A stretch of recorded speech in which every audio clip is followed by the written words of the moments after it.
saying, no, you can't do that.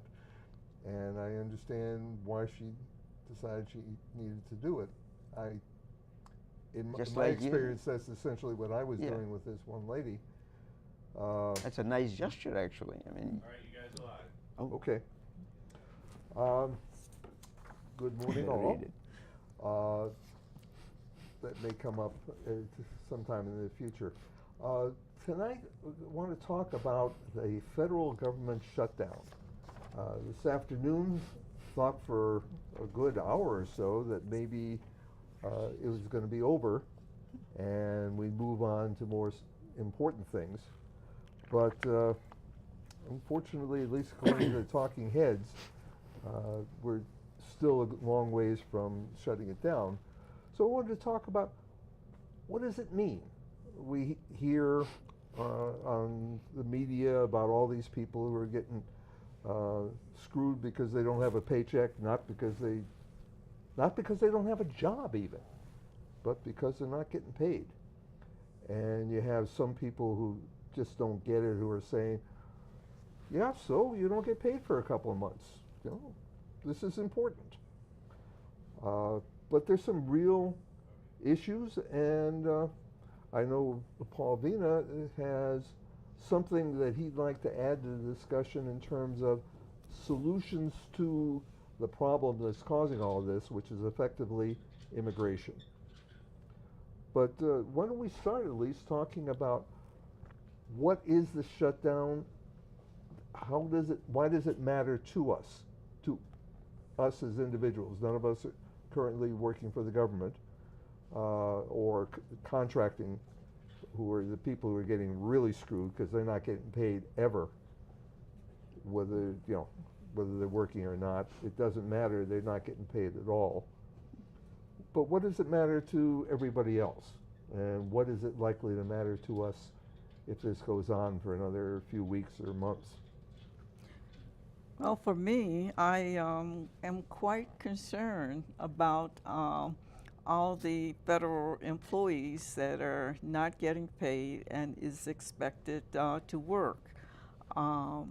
It's a little bit sad, and I am especially concerned about this because I worked for the federal government for over 35 years.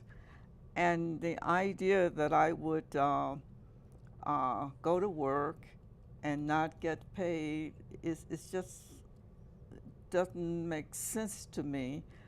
But even now, as a retired person, I am concerned that perhaps with all the politicking going on, that my pension that I receive from the federal government will be impacted.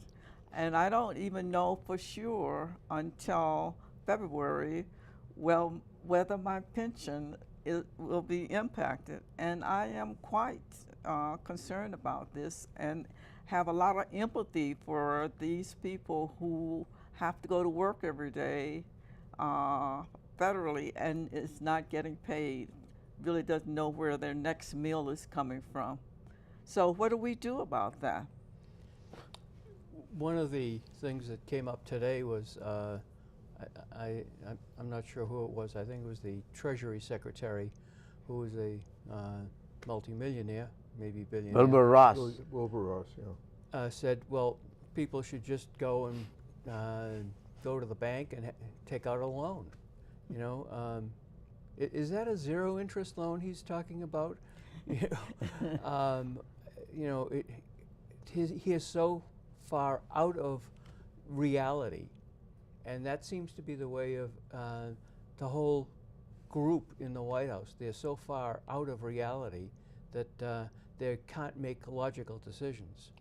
Well, it's interesting that you say that, because although I agree with what Margaret said about that, it is kind of sad that about 1 million people, 800,000 people are not getting paid, but they have to work and keep the government going. Well, some are working. Some are working. Some are working. Yeah, some are working and will get paid. Not getting paid. Some are not working, They're not getting paid. but they will eventually get paid. after the fact. then there is a whole bunch others that are not working and will not get paid. That's the contractors. Yes, those are the contractors. Yeah. But that is sad. But at the same time, once they have set up a policy that they will either furlough people or not invite people to work, they have to have some kind of explanation, some kind of a bunch of talking points to defend that. So that's why that's how I see it. Whether it is Wilbur Ross saying whatever he said, or somebody else said get a loan or get something, or go to work for Walmart, or somebody said something Have else. a yard Have a sale. yard I mean, sale. have a yard sale. I mean, all those things are just basically they're really grabbing at the straws to come up with something to say, make some talking points. Yeah. And They shouldn't talk because it's so stupid. Yeah, I mean, that's, They absolutely demonstrate their extreme stupidity by saying these things. yes, but what would they say other than I don't know what they will. They Keep should their say. mouth shut. They should keep their mouth shut. That would be better. Actually, what is it? Donald Trump probably fits the bill best by saying, I know people are hurting, but there are a lot of those people out there saying we're doing the right thing. Keep up. And also, they are mostly Democrats. But he's dropped that one because he realized that trivialized things to the extent that it was hardly worth it. I mean, from when I look at it, I mean, you see that he made it a campaign promise that he will build the wall. Mexicans are going to pay for it, and he kept on saying that, and everybody bought as you said, they bought the first piece that they're going to build the wall. I agree with that. There has to be some kind of security, but at the same time, the second piece to that is who is going to pay for it, and then the third piece with that is the immigration piece. I think these are three different things which have to be dealt with separately, as far as I can see, rather than lump them together. Because once you lump them together, that's where we are right now. That there is this impasse. But the immigration is the reason for it. The concept that all the bad things are happening across the southern border, and if you only close that off, everything else is manageable. Factually, according to the Trump administration, not President Trump, but his administration, the southern border is a minor problem compared to all the other borders and points of entry. That's exactly why I was saying that these are three different things should be dealt separately, because you can find solutions, as Right. Paul has really a nice solution here. So and border wall is one of them. Yeah. And, well, a border barrier. Border barrier, yes. Let's call it a Yes. barrier.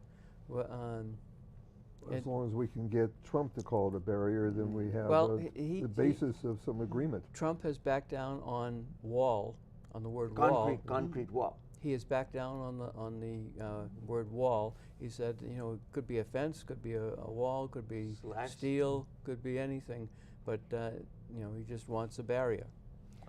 And we should take him at his word that all he wants is a barrier. Well, And the other thing is Democrats that are sort of headed in that direction. They just don't want to use the word wall. But even getting a barrier, the thing that concerns me right now is those persons who are trying to migrate over to this country with their family. They're losing their children. We are taking them this way, and their small children are going someplace else. And how can we think that would be a solution as how we are going now?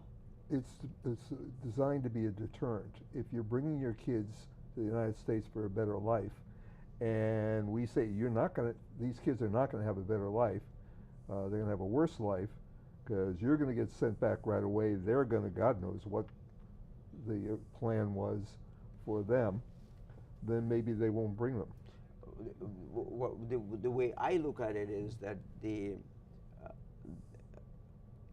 there has to be a coordinated effort with all the Central American countries and mostly Central American countries with the United States to kind of have a plan. Why are those people forced to leave? They are not really running. They are not really just walking away. They are essentially being forced to run away. They are running away from violence, running away from starvation, being killed. So there is something inherently wrong there that I think United States, as a large country, richest country in the world, can actually have input to fix this situation in the home countries. Well, we've tried that. I mean, we've given them many, many billions of Well, dollars. It hasn't worked, but they've tried. If you look Did it focus? Did it come all the way down to the poor people? well, War on drugs. but did it come down to the poor people is really the key. The answer is probably not. But that's not unusual. It's not clear that a lot of the stuff that we've done in the United States has gotten down to the poor people either. But one of the things that was very effective, although it's now a bad word, 20 years ago, the Mexicans were pouring into the country. Everybody was running in to work, to do whatever. And then the United States worked a deal with Mexico called NAFTA. Bad word, I apologize. We're on cable, so I can use words like that. Then what happened was a lot of business now moved to Mexico. And people could get jobs in their home country, where it was legal, where they spoke the language, where people weren't coming after them with pitchforks, etc. And the migrations out of Mexico, it's a reverse migration. There are a lot less of the Mexican illegals in the country now than used to be. And it wasn't because we're deporting them, they were self-deporting. They had a better deal home. Yes. If there was something that could be done, and I don't know how you do this from a practical point of view, where you could in fact create safe zones, places where the gangs couldn't or wouldn't, as the case may be, go in, where people could get decent jobs and have decent pay, maybe they wouldn't want to come here. I mean, most of the money, as far as I can tell, which has gone into the Central American countries, has gone to fight the drugs or fight the warlords, and that's why I think it has not trickled down to where it should. And most of the politicians have pocketed the money, and so you have Baby Doc Noriega. No, Valier, Baby Doc. But Noriega was there in Panama. And so you have such kind of people who have sprung up. But this is not new. It's not new. And our leaders have known this for a long time with migration, immigration. And so what are we trying to do now that hasn't been done in the future? Why can't we move on and come together as a nation and sit down and make some plans? And it shouldn't be plans that the Democrats make, plans that the Republican makes, but it should be plans as a group of this nation to come together to decide how we will take this nation forward on immigration, whether we will even talk about having whatever kind of wall they're talking about, or what can we do to make this a better country? That's the question that I have. The thing, I think it's a combination of a couple of things. One is NAFTA. With NAFTA, a lot of the corporations moved to Mexico, and that helped the immigration, but it put Americans out of work.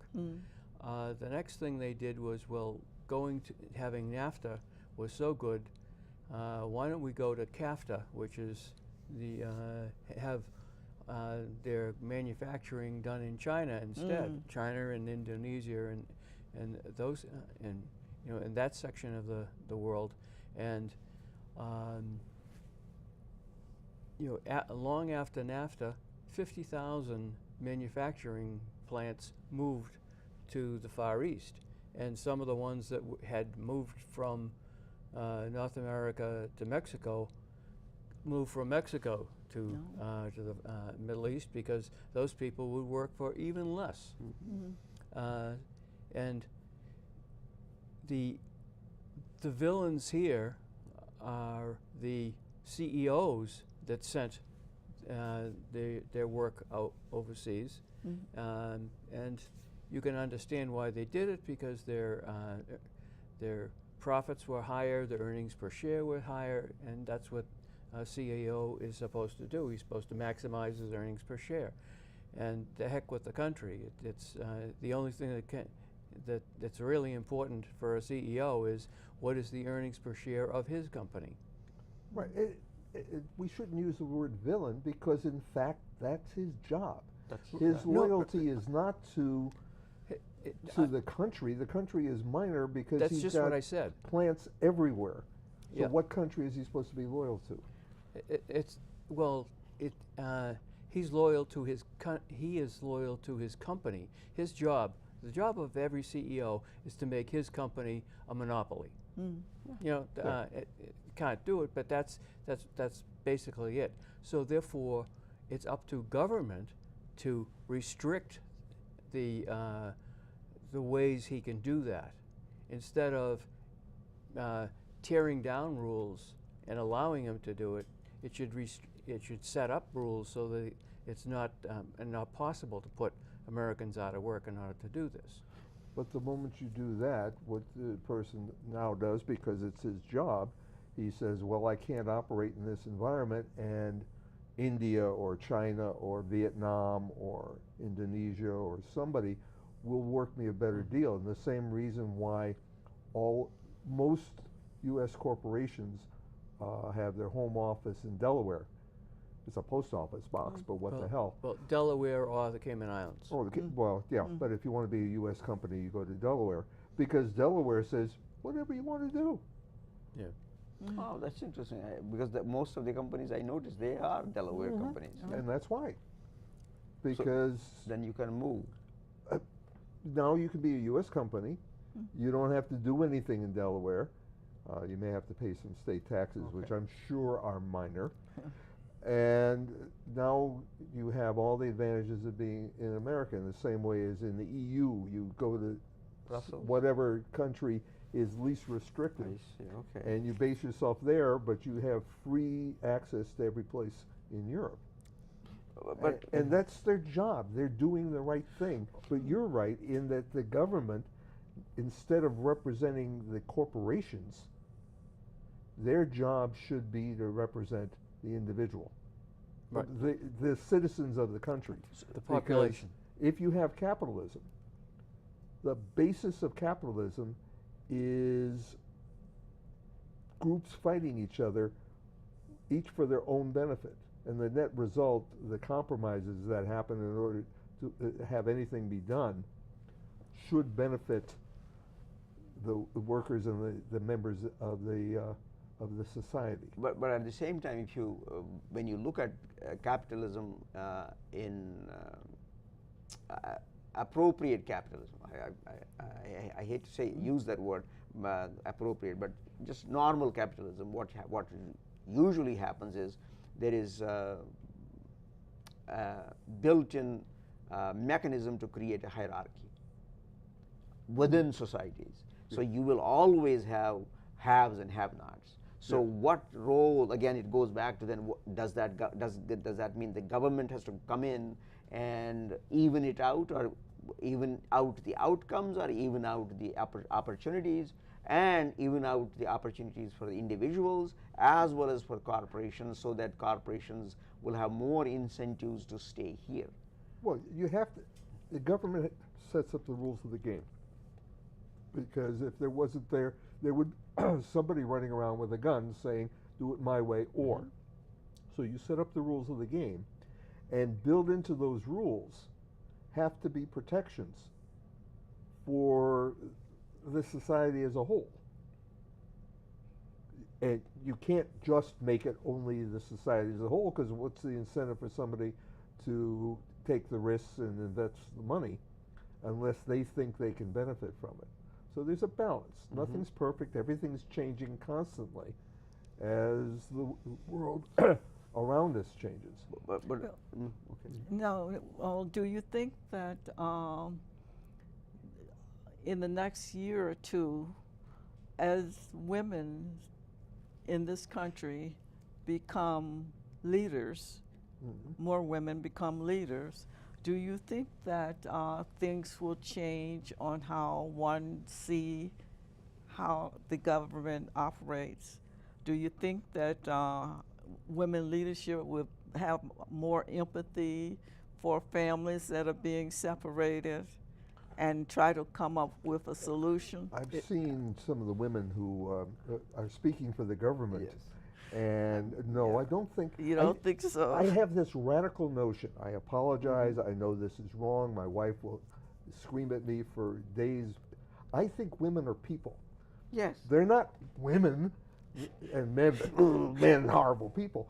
Everybody's people. But that's how men see women. No.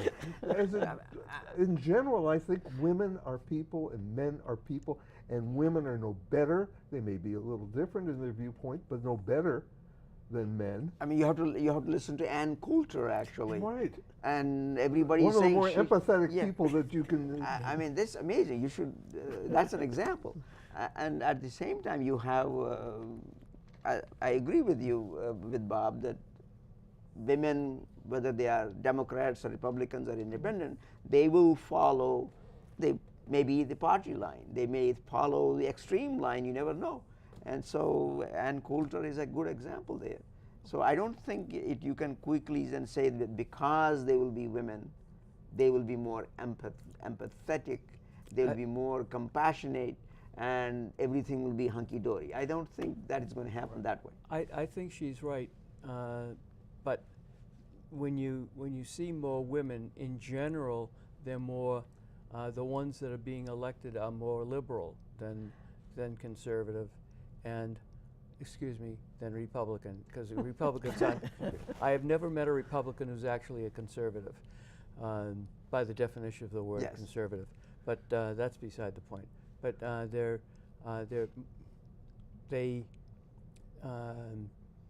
they think and they like to do things in combination with other people, as opposed to a leader telling everybody what to do, and that is that's Actually, I totally disagree with you. I think men are trained more because of sports, if nothing else, to be team members. And women, as a general rule, much of their functions are as individuals, mothers, the father's off working. Even if the mother also works, in the home, she's the one who organizes things and everybody kind of goes along with it. So you're doesn't contradicting. You are my contradicting my the whole experience hypothesis is- yourself. No. Yes. I agree that It's a question of training. Yes. It's not a question of No, who. no. No, actually, but what you just said too, Yeah. you said two different things. Okay. One is that women are at home. Let's say they use that model. Okay. They have much better capacity to organize, and that goes to Paul's point. Because they have much better capacity to organize, they might bring in much more better I consensus. disagree that they have the capacity. That's their role. People accept it as you go home, what's for dinner? 'Cause the woman kind of But made somebody the has decision. done the management. Somebody has done that, but if it happened to be that the husband, and I happen to personally know of a family exactly like that the husband does the cooking, the Yes. husband does most of the shopping, Yes. etc., then the husband is the one who is organizing at home. And in the case I'm thinking about, does a pretty good, damn good job. Yes, but at the same time, in general, that's not the case. right. I think in industry, you have when you see a group of people trying to make a decision of which way the process should be going, if it's male dominated, it will be you'll have a leader and he'll make the decision and tell everybody else what to do. And if it's women dominated, they will discuss it much more. Yes. And Consensus is more important. In my experience, that was not in the my case. experience, is exactly the case. Okay, So in my experience, My it wa- We have and I'm opposite sure- experience. it's I'm just sure the every case. everywhere along the spectrum will find examples of it. Mhm. And I know in my own management style, it was very much of a, let's get the input. Yeah, I would make the decision. That was my job as a manager, but I listened to everybody. I tried to get everybody's ideas, and where it seemed to work, I would incorporate. But at the same time, if you look at the current situation, does that mean at the moment, for example, what is happening is for this immigration and border wall and all that, the ideas are demonize the other party, then we win.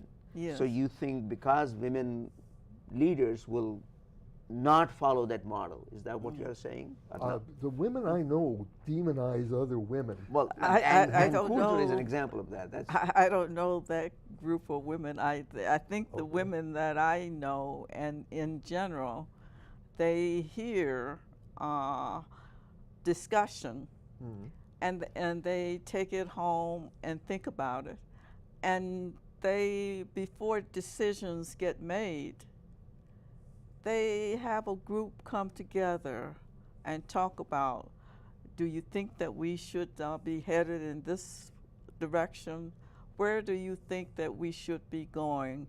And the major question that I have for this country, should we not put a group of people, but including women and all diverse group Definitely together, including to everybody. to try to come up with a solution on where we're headed?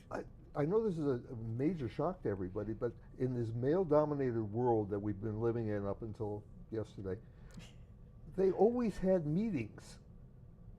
The boss always had meetings, and there was discussion, making sure everybody understood what everybody else was doing.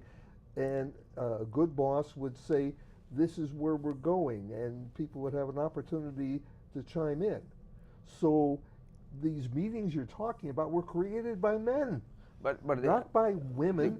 Women are people, men are people. the current leadership style I is think different. you just said it. This is where we're going. You can have the discussions, but it's already determined. This is where we're going, and the man already said it. And Yes. very often, if you weren't the chairman of the board of directors, you were told this is what you're going to accomplish, and what you had the meeting about was how How do to we do do it. that? Yes. Yeah. But that, And further down, they would have a meeting about how to do that as well. so, but that's opposite to what Margaret's model is. And- That's a consensus model, and here it is a top-down model. Now that's why the current thrust is leader as a servant, which is a kind of different model than leader as the person with the whip. I think there's a difference between industry where you have a board of directors, a CEO, and people who accomplish the will of the CEO, versus government, where you have conflicting parties in the House of Representatives, in the Senate, and the presidency, but you need all three of them to get together. Basically as their ideas, the Congress ideas, the Senate ideas, and the president, and then if he doesn't like it, he can veto, and then they can overrule by 2/3. So there's a lot of independent. All the people in the, most of the people in the House and the Senate are equal, as opposed to a hierarchy where you have a manager. He has his line people. Then each of these managers have their line people, and each of those managers have their line people. I know. It's, Let's government look is at- very different than a For corporation. example, the houses of Congress. Paul Ryan and Mitch McConnell have total control of what gets decided. If they don't bring it to the floor, nobody gets the vote. Right. So that's pretty hierarchical. And if you have and those people are elected to be Right. Now, if you have people that don't like that idea, as in a lot of women like to discuss things before they're told what to do, they may not elect that person who operates like an autocrat. So what you are saying is that means the position taken by Nancy Pelosi is much more considered position in comparison to the other party. What makes you think No, that? That's they're- what I'm asking. No, no. I'm asking the Yeah. question. I'm not saying that, Okay. but what I'm saying is that if they don't like the way that person is operating, they can elect somebody different from the majority party. Well, I think that we should set up a rule that says 1 year prior to running for election, that all the candidates cannot Twitter. Cannot Twitter. Do you Twitter? Do you Twitter? No. No. Oh, so you don't Twitter, so you can be a good candidate. Whoa, okay, see? So, So stop. I don't have a Twitter account or a Facebook account. but Twitter. I'm going to run. We'll have that conversation later. The heck with you. Yeah. I'm running. Now you see, that's the consensus right there. Twitter is just another means of communication. Yeah. Yes. The problem is not Twitter. The problem is the person who twitters. And getting back to why do we have a closed government? We have a closed government which, because they can't agree on what they want to do, and when they do agree,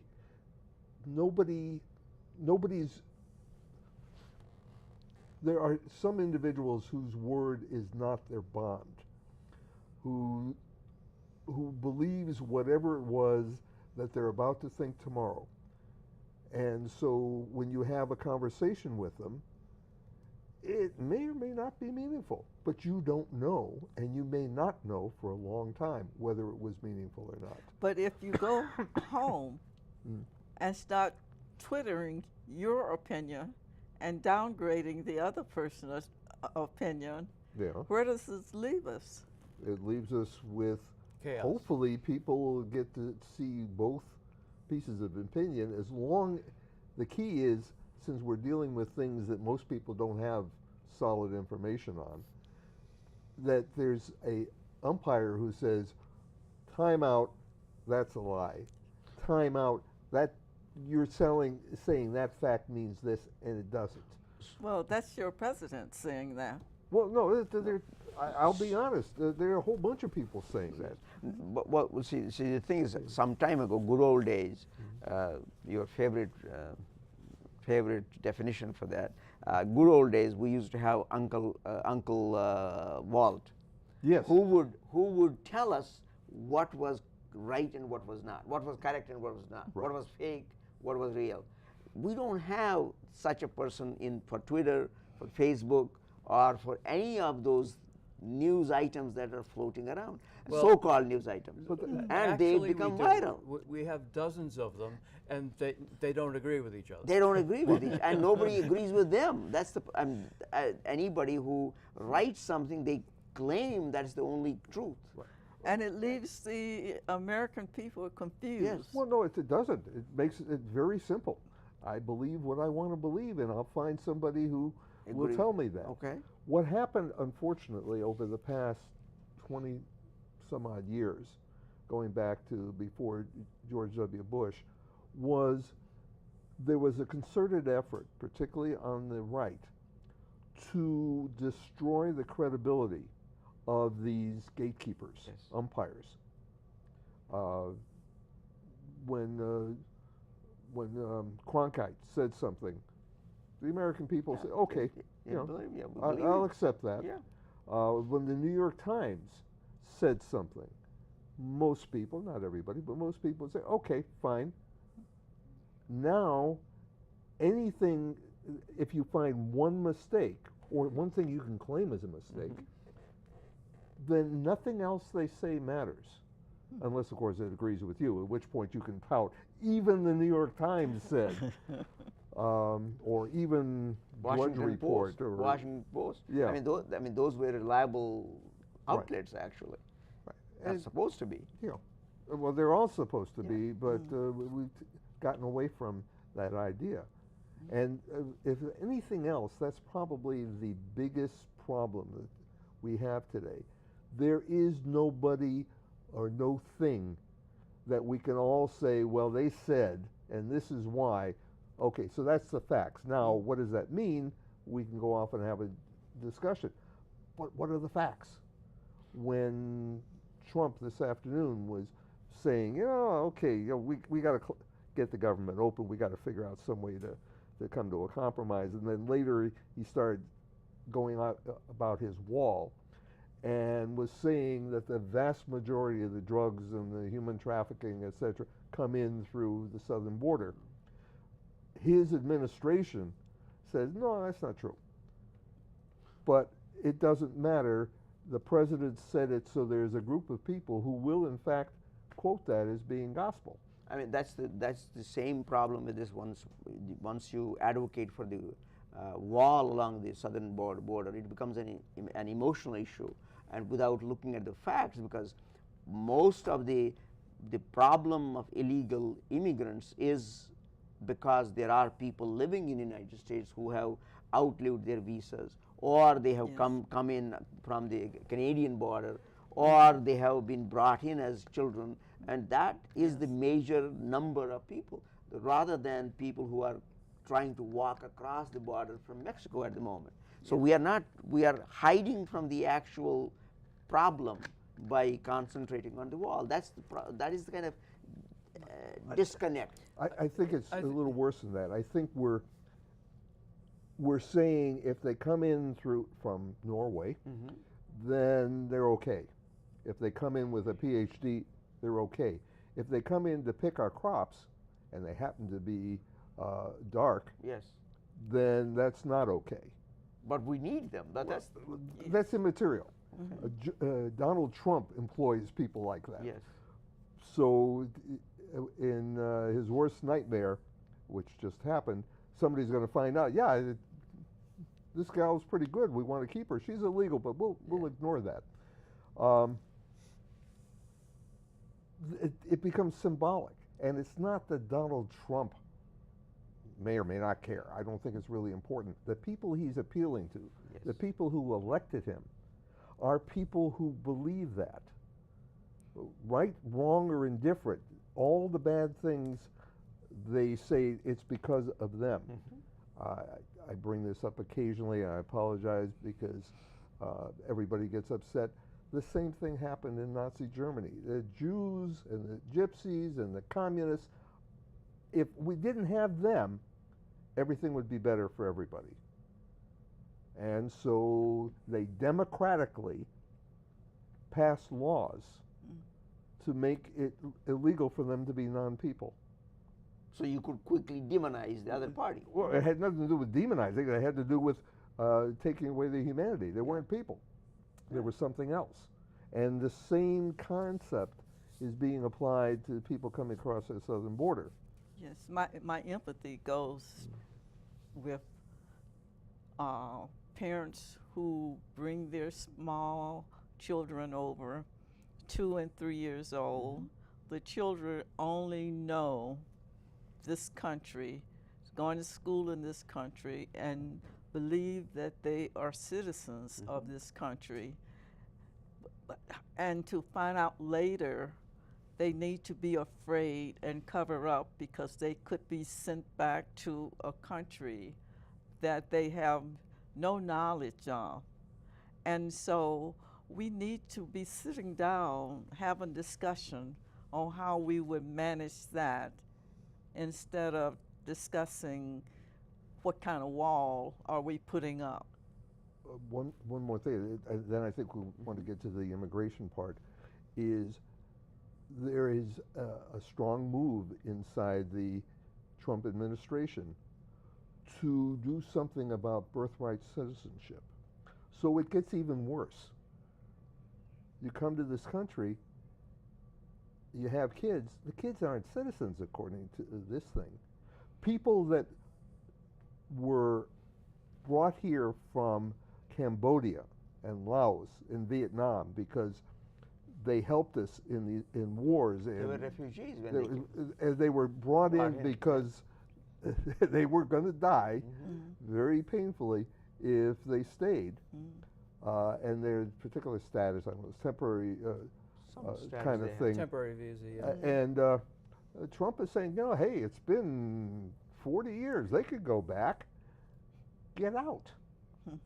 Well, it hasn't gotten to that point, but it was floated. Yes.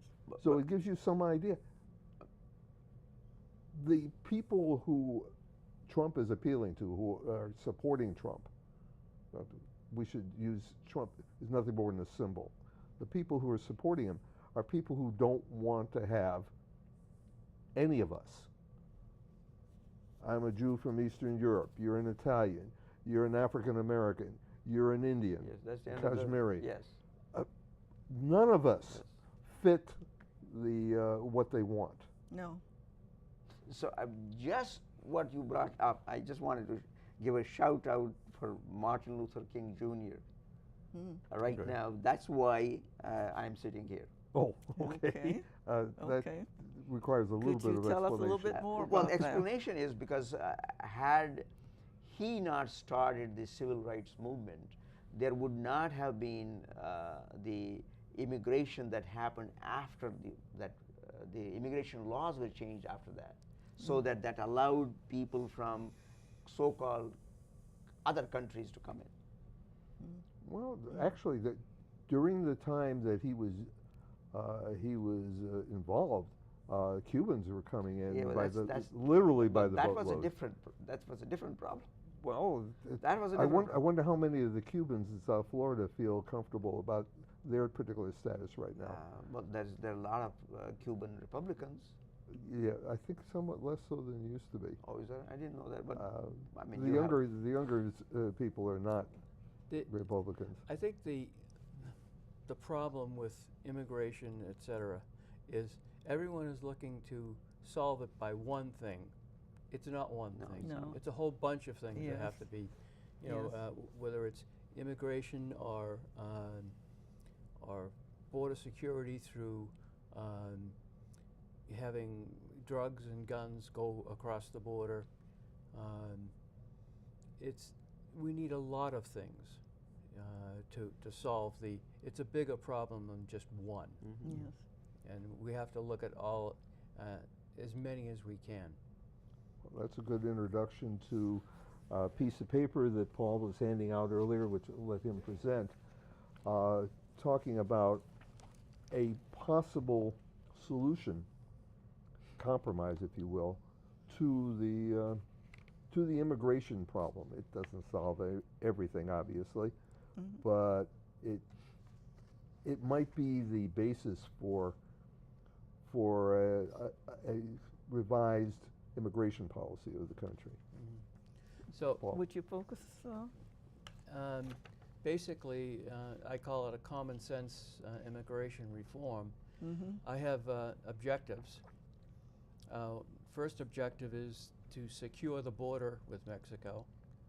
The second objective is identify every undocumented alien as soon as possible.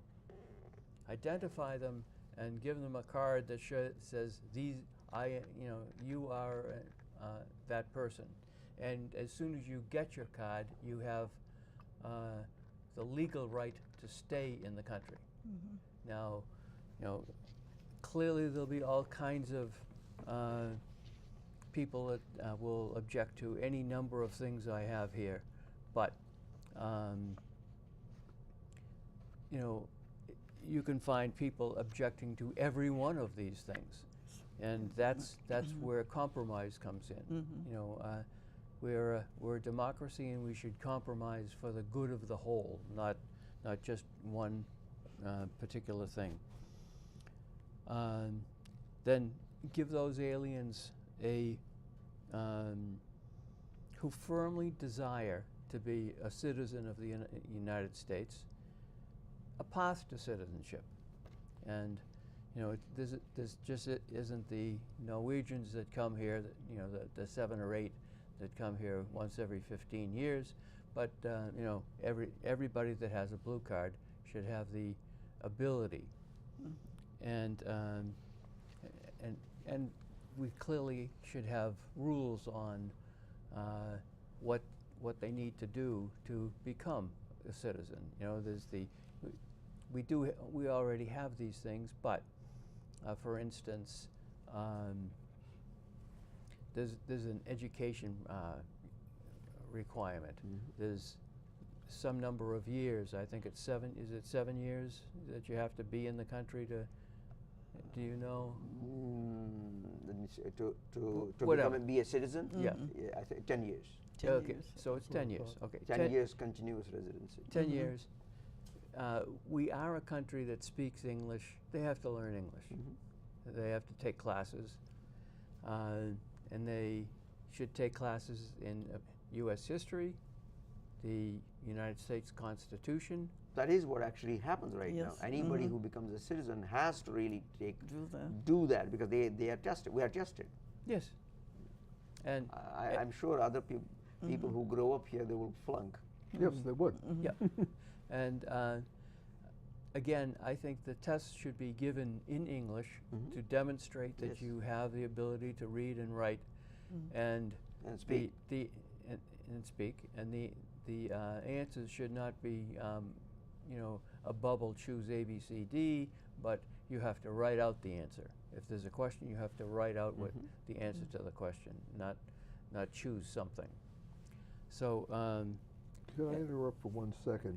And that is to say, if someone passes an exam like that, possibly our friend Donald Trump would consider them merit-based immigrants, Yes. because obviously they are more knowledgeable than the normal citizen, and could therefore make a contribution. I'm sorry. Well, he wants to kick them out before they have a chance to do Because that. there's a Yes. path actually. So that path will allow them to learn and get training and then go through the testing. Yes. Yes. Oh, you're right. Yes. Right. And another thing is we should review the guest worker program, meaning, you know, companies hire people. Actually, I think what's happening now is a U.S. company employs a green card company. They go and find people, bring them in, they go report, and nobody's responsible for the people. And one of the larger groups of undocumented aliens are the people who overstayed their green cards. Right. And oh, by the way, if Not- you have a green card under those circumstances, you have little or no recourse if you are treated badly, illegally, whatever, because the moment the company that your green card company placed you with says we don't want you anymore, you're gone. Usually the companies that employ outside workers and bring them in, they don't bring them in on green cards. They cannot do that. Green card is a longer procedure than getting them a guest worker program, because you can't get a green card just because you're a guest worker. 'Cause that's an entirely different long process and tortuous one. And the other thing is the company that brings in guest workers, it should be the end product company that brings them in, not some company that's set up for it, so that the company that actually employs the guest worker is responsible for that guest worker from the day they step onto the United States until the day they leave and go back. But that puts you back into the indentured servant category.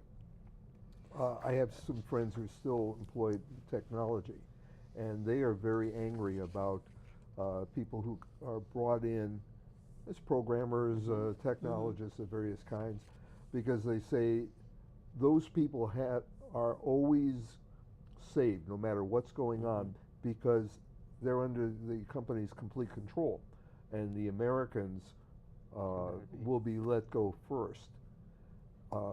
It's not good for either group. It's not good for the Americans who can lose their jobs unnecessarily, or for the people who come in and they establish a home, they have a family, and some boss says you will do X, Y, or Z, or you're gone.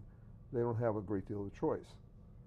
So that's one of the problems with the guest worker program today. Well, this has been, historically, it has been the case like that. I mean, look at Tesla. Tesla was a genius, and look how Edison treated him. Yeah. And it has not, is not nothing new. Well, it's been going on.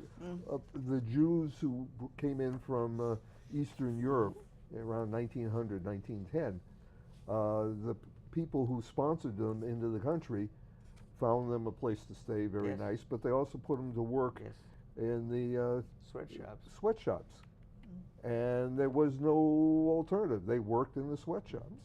The people who ended up in the mines in Pennsylvania and West Virginia, etc., they found themselves suddenly in debt, and there was no place to go. And their kids would find themselves working in the mines because you had to pay off the family debts.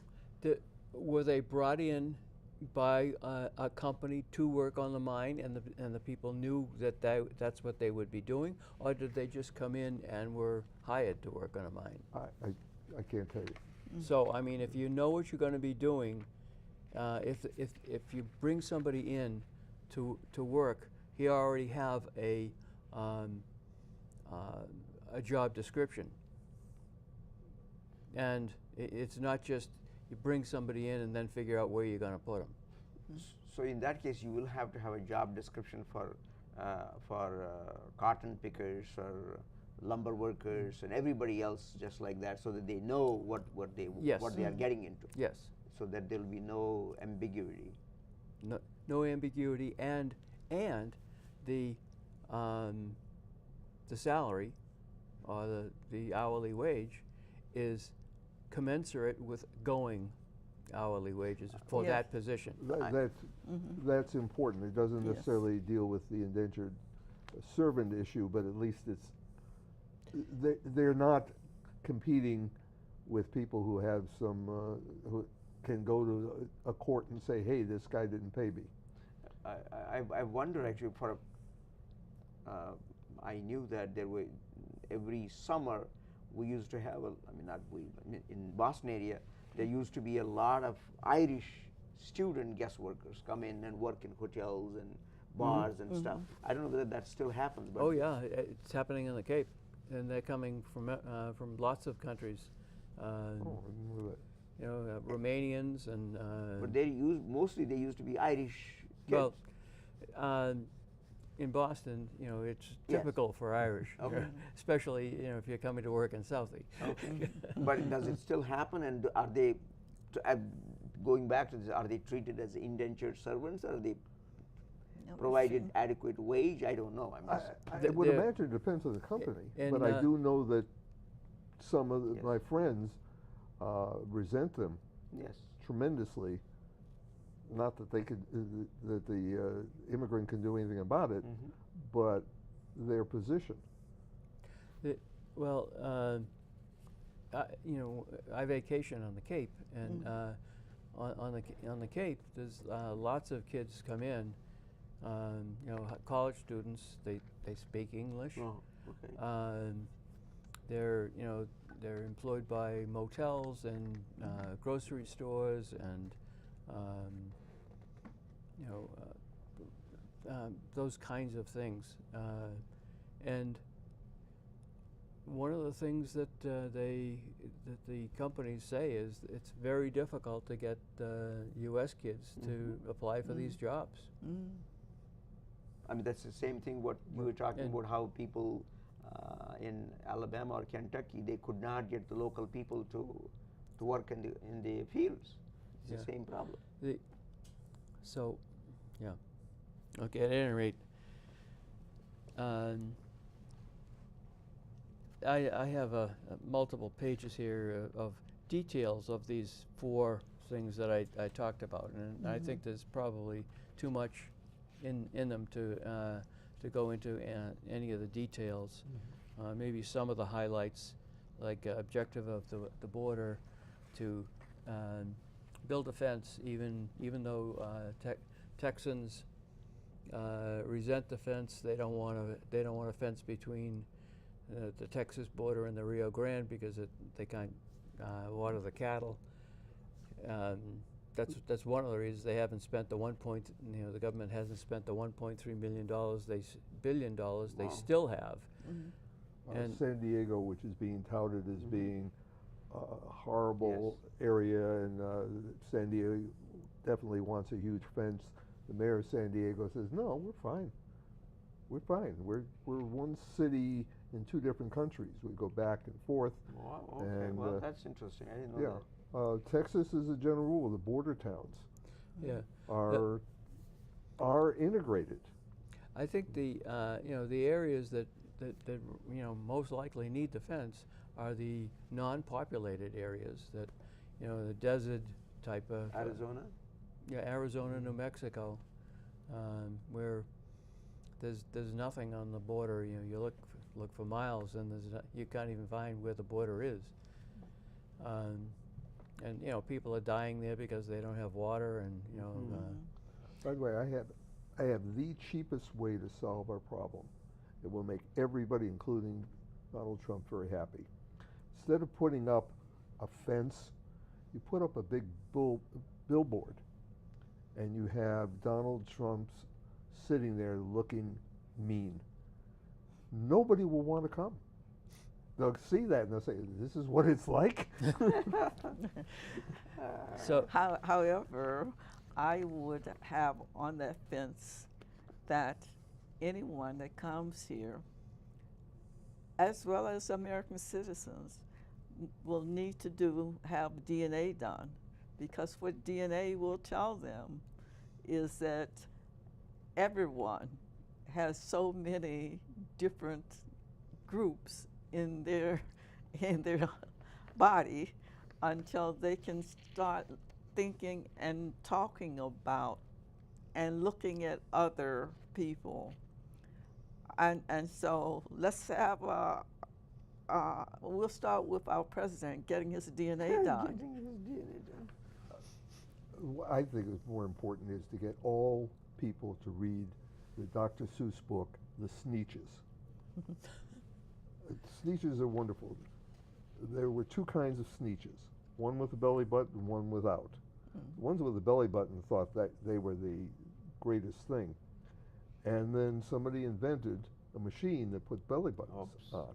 So now suddenly everybody had belly buttons. So the ones who originally had belly buttons said, "Oh, this is bad. We don't want to be associated with it." So the guy invented another machine that removed belly buttons. So you could really demonize one group or the other, Right. depending upon the prevailing wind. Well, on whatever you like.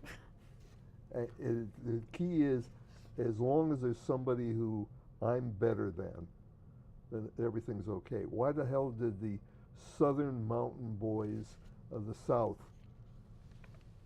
fight for the South in the Civil War for slavery? They didn't have slaves. They couldn't possibly use them if they did have them, but at least they weren't Africans, and that's why they fought. And that means somebody made them believe that they will be better off, No. dead, Well, unwounded, nobody. than having all the African Americans running around there. Nobody goes into anything thinking the worst is going to happen, Okay. or they don't do it.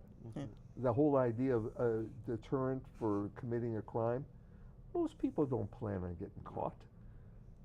If they thought they were going to get caught, they'd do something else. Yes, well that's So the punishment is a minor deterrent to activity. what you're saying happened in Boston. It didn't happen with African Americans. It happened with Irish and Italian. They were the Irish and Italian, immigrants were constantly trying to be better than the other people, You know, at least we're not Ba. You know, and so you know, and the people who had a British background, you know, they were elevated and they didn't like anybody. No. You know, That's where the lodges talk to Cabot and Cabot talk to God or something like that. well, yeah, the Lowells speak only to Cabots, Cabot. and the Cabots speak only to cod, Yes. and the codfish speak only to codfish in accents exceedingly broad.